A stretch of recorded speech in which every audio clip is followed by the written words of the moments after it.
দর্শকরা 2026 সালের 2 ফেব্রুয়ারি এটি শুধুমাত্র একটি তারিখ নয়, এটি বাংলাদেশের ইতিহাসে একটি মাইলফলক। কারণ সেদিন সারা দেশ জুড়ে অনুষ্ঠিত হতে চলেছে 13তম জাতীয় সংসদ নির্বাচন, একটি নির্বাচন যা আমাদের দেশের ভবিষ্যৎ নির্ধারণ করবে। কিন্তু আপনি কি জানেন এই বিশাল নির্বাচনে কি ঘটছে সারা দেশের প্রতিটি কোণে? কোন শক্তি কোথায় লড়াই করছে? কোন এলাকায় বাস্তব সমস্যা মানুষের জীবন কাড়া করছে? এই প্রশ্নগুলোর উত্তর খোঁজার জন্য প্রাইম নিউজ ওয়াও আজ শুরু করছে একটি বিশেষ সিরিজ, আমার আসন গু। এই সিরিজে আমরা সারা দেশের প্রতিটি সংসদীয় আসনকে পরীক্ষা করব, তার ভৌগোলিক অবস্থান, তার রাজনৈতিক ইতিহাস, সেখানকার মানুষের প্রকৃত সমস্যা এবং যারা সেই আসনের জন্য প্রতিদ্বন্দ্বিতা করছেন তাদের পরিচয়। আজ আমাদের সিরিজের প্রথম পর্বে আমরা যাচ্ছি ফরিদপুরে, নির্দিষ্টভাবে ফরিদপুর 1 আসন। একটি আসন যা কেবল সংসদীয় নয়, এটি রাজনৈতিক ক্ষমতার প্রতীক এবং এই নির্বাচনে হবে একটি রক্তঝরা যুদ্ধ। আমার নাম শুভ ইসলাম এবং আমি আপনাদের সাথে থাকছি প্রাইম নিউজ রাউতে। চলুন ফরিদপুর 1-এর রহস্য উন্মোচন করি। একটি সংসদীয় আসনকে বুঝতে হলে প্রথমে তার ভূগোল বুঝতে হয়। কারণ ভূগোলই নির্ধারণ করে সেখানকার মানুষের জীবনধারা, অর্থনীতি এবং রাজনৈতিক চিন্তাভাবনা। ফরিদপুর 1 আসন, যা জাতীয় সংসদের 211 নম্বর আসন হিসেবে পরিচিত, এটি তৈরি হয়েছে 3টি উপজেলা নিয়ে: মধুখালী, বোয়ালমারী এবং আলফাডাঙ্গা। এই 3টি উপজেলা একসাথে বিস্তৃত রয়েছে 63045 বর্গ কিলোমিটার এলাকা জুড়ে। যদি এটি একটি স্বাধীন জেলা হতো, তাহলে এটি বাংলাদেশের মধ্যম আকারের একটি জেলা হতে পারত। কিন্তু সংখ্যা দিয়ে বিষয়টি আরও স্পষ্ট হয়। ফরিদপুর 1-এ বাস করেন প্রায় 6,19,778 জন মানুষ। এটি একটি উল্লেখযোগ্য সংখ্যা। তাদের মধ্যে যারা ভোটদানের যোগ্য এবং নিবন্ধিত, তাদের সংখ্যা 5,10,380 জন। এবং এটি গুরুত্বপূর্ণ, এই নির্বাচনে এই আসনে যুক্ত হয়েছেন 5,919 জন নতুন ভোটার। নতুন ভোটার মানে তরুণ, উদ্যমী এবং প্রায়শই অপ্রত্যাশিত রাজনৈতিক সিদ্ধান্ত নিতে পারেন। এই নতুন ভোটাররা এই নির্বাচনে কোন দিকে ঝুঁকবেন তা একটি বড় প্রশ্ন। সুতরাং আমরা কথা বলছি 5 লাখের বেশি সম্ভাব্য ভোটারদের কথা। এই বিশাল জনতার ভোট যখন বিভক্ত হয়, তখন কয়েক হাজার ভোটের পার্থক্যে নির্বাচন জিতে যাওয়া সম্ভব। সেজন্যই ফরিদপুর 1 এত গুরুত্বপূর্ণ। এটি শুধু একটি আসন নয়, এটি একটি সম্ভাব্য যুদ্ধক্ষেত্র। একটি সংসদীয় আসনকে বুঝতে হলে প্রথমে তার ভূগোল বুঝতে হয়। কারণ ভূগোলই নির্ধারণ করে সেখানকার মানুষের জীবনধারা, অর্থনীতি এবং রাজনৈতিক চিন্তাভাবনা। ফরিদপুর 1 আসন, যা জাতীয় সংসদের 211 নম্বর আসন হিসেবে পরিচিত, এটি তৈরি হয়েছে 3টি উপজেলা নিয়ে: মধুখালী, বোয়ালমারী এবং আলফাডাঙ্গা।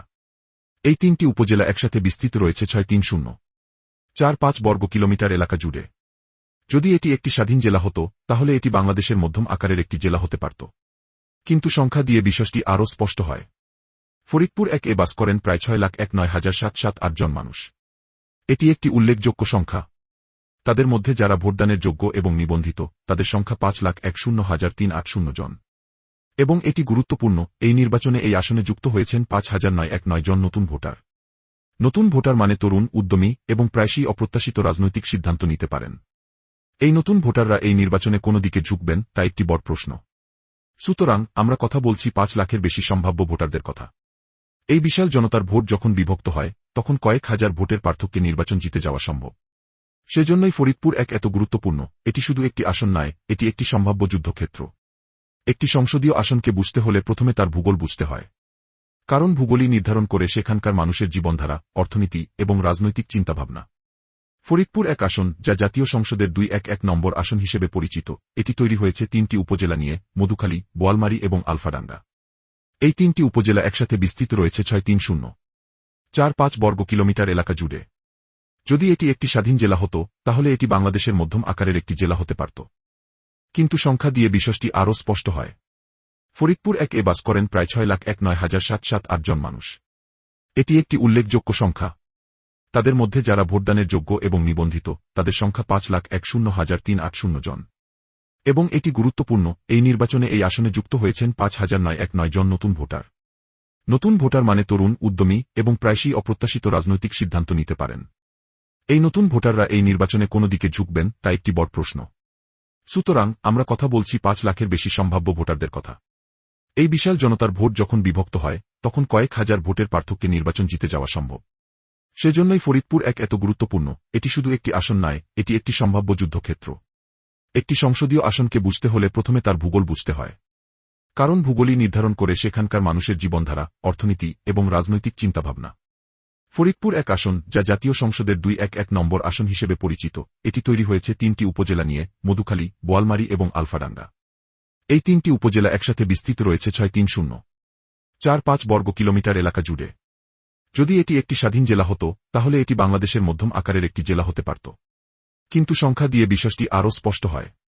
ফরিদপুর 1-এ বাস করেন প্রায় 6,19,778 জন মানুষ। এটি একটি উল্লেখযোগ্য সংখ্যা। তাদের মধ্যে যারা ভোটদানের যোগ্য এবং নিবন্ধিত তাদের সংখ্যা 5,10,380 জন।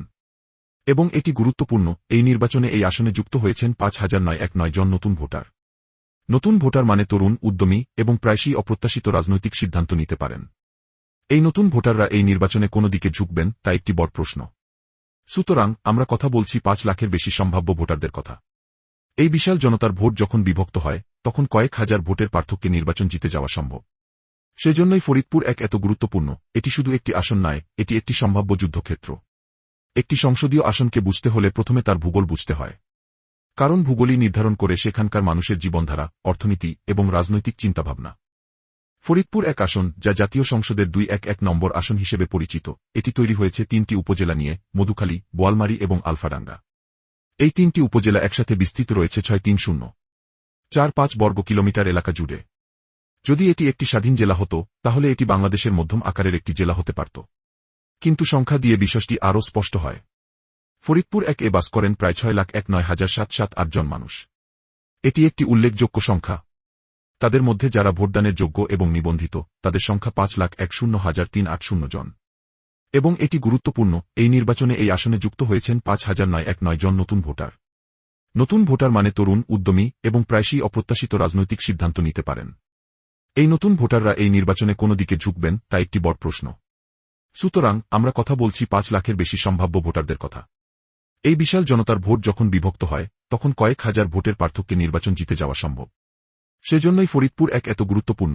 এটি শুধু একটি আসন নয়, এটি একটি সম্ভাব্য যুদ্ধক্ষেত্র।